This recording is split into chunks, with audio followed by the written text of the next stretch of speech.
আসসালামু আলাইকুম এভরিওয়ান, আপনারা সবাই কেমন আছেন? নিয়ে চলে আসলাম নতুন একটি ভিডিও। আজকে আমি কোয়েল পাখির ডিমের ভুনা এবং ভাত রান্না করব। প্রথমেই আমি ভাত রান্না করতে দিয়েছি এক পাশে এবং অন্য পাশে কোয়েল পাখির ডিমগুলো সিদ্ধ করতে দিয়েছি। তো এখন এগুলো সিদ্ধ হচ্ছে। আমার এক আপু বলেছিল কমেন্টে যে ডিমের ভুনা দেখতে চাই, এই কারণে আজকে আমি কোয়েল পাখির ডিমের ভুনা করছি। আপনাদের এই ভিডিওটি ভালো লাগলে অবশ্যই লাইক, কমেন্ট এবং শেয়ার করবেন। এই তো ডিম সিদ্ধ হয়ে গেছে, এখন আমি এগুলো ছিলে নেব এবং ছিদ্র করে দেব যেন মশলা ভালো মতো ঢুকতে পারে ভেতরে। একটি কড়াইয়ে তেল দিলাম এবং ডিমগুলো একটু হলুদ লবণ দিয়ে ভেজে নেব।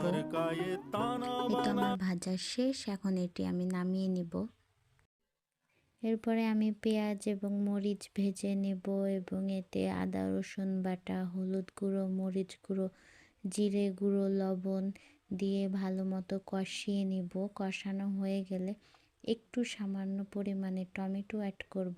আপনারা চাইলে বেশিও দিতে পারেন এবং এতে পানি অ্যাড করব এবং ভালো মতো কষিয়ে নেব।